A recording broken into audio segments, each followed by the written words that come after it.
You know, if you had a cell phone back in the early 2000s, I'm willing to bet it was a Nokia.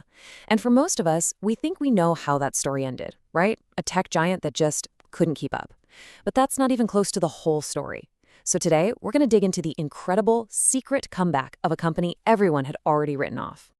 Oh yeah, remember this? The legend. You could drop this thing from a building, pick it up, and make a call. It was indestructible. And the battery? I mean, it felt like it lasted for weeks. For a long, long time, Nokia wasn't just a brand. It was this absolute promise of reliability that nobody else could even touch. And that reputation for being unbreakable, well, that built an absolute empire. It's actually hard to explain just how completely Nokia dominated the mobile phone world back then. They weren't just another company in the market, they were the market. The numbers alone are just staggering. I mean, look at this. In 1996, they were already pulling in $7 billion in revenue, which is huge, but their growth was explosive. By 2008, at their absolute peak, they hit $74 billion. They were the undisputed kings, no question about it. But to really get a sense of how big they were, check this out.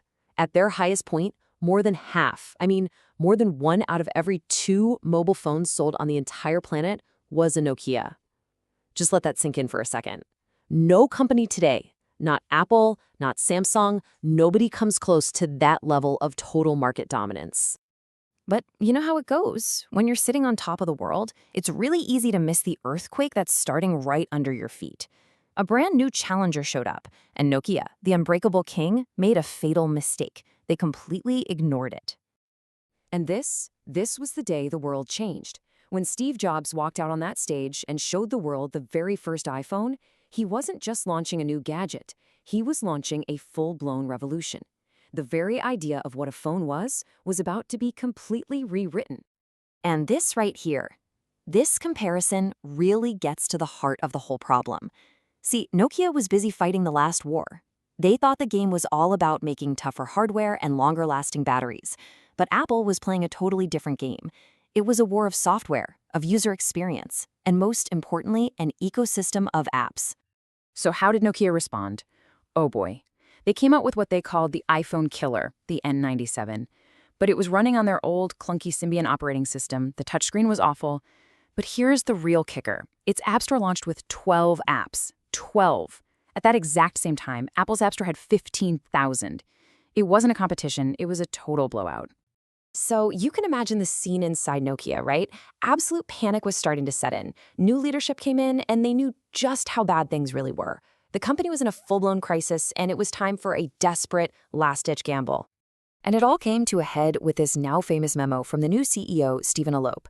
He painted this terrifying picture for his employees, saying they were like workers on a burning oil rig in the middle of the ocean. It was a shocking admission of failure, and basically a scream that they needed to do something radical, and they needed to do it right now. So what was this radical plan? Well, it was a 3-step gamble. First, they decided to ditch their old Symbian software. Okay, fine. But then, instead of joining the Android ecosystem, which was already taking off, they ignored it. Why? Well, some folks inside Nokia were worried it would just turn their phones into generic boxes. So they made the fateful choice. They bet the entire company on Microsoft's brand new, totally unproven Windows Phone. And the result of that huge bet on Microsoft? An absolute catastrophe. From that peak of controlling over half the entire global market, their share just cratered. By 2013, Nokia's slice of the market had shrunk to just 3%. The king had been completely dethroned. And then this happened. The final nail in the coffin. The once mighty phone division that had dominated the world was sold off to their partner, Microsoft. And for pretty much everyone watching, that was it. Game over. R.I.P. Nokia. But what if that wasn't the end of the story? Because while the whole world was writing Nokia's obituary, something else was happening, completely under the radar. This is where things get really, really interesting. The secret to their survival, it wasn't a new phone. It was this division that, let's be honest, most of us had never even heard of, Nokia Siemens Networks. These were the folks who built the invisible stuff, the cell towers, the antennas, the gear that actually makes our mobile networks work. Under a new CEO, Rajiv Suri, the new game plan was brutally simple and totally brilliant. Step 1, stop fighting the smartphone war. Just surrender. They'd already lost. Then, they focused with laser precision on the one thing they were still great at, building networks. And they decided to bet the entire future of the new Nokia on the next big wave, 5G. And they didn't just wander into the 5G space. Oh no, they came in with a secret weapon, something that was about to give them a massive leg up on all of their competitors. And here it is, the Reef Shark chipset. This little thing, unveiled in 2018, was a custom piece of silicon made for one job and one job only. Think of it as the super-powered brain for all the 5G towers and antennas out there, built to handle insane amounts of data at lightning speed. So why was this little chip such a game changer? Well, for starters, it was 3 times faster than anything the competition had. It was also 50% smaller. And here's the really crucial part for the phone companies buying this stuff. It used 64% less power. When you're running thousands of these cell towers, that is a massive, massive savings. And did it work? You bet it did. The market responded immediately.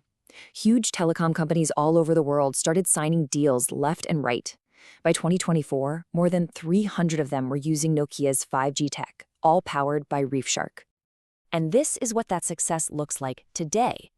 If you look at the global 5G market outside of China, Nokia now controls almost a third of it, 29%.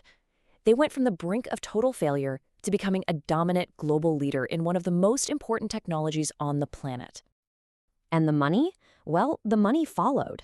Just look at this turnaround.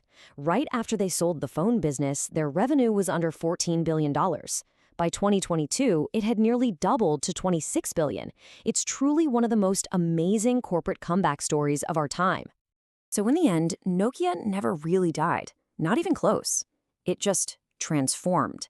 It had the courage to let go of the very identity that made it famous and pivoted to a future that almost nobody else was even looking at. It's an incredible lesson, really. It reminds us that sometimes survival isn't about fighting the old war harder. It's about being smart enough to find a completely new battle to win.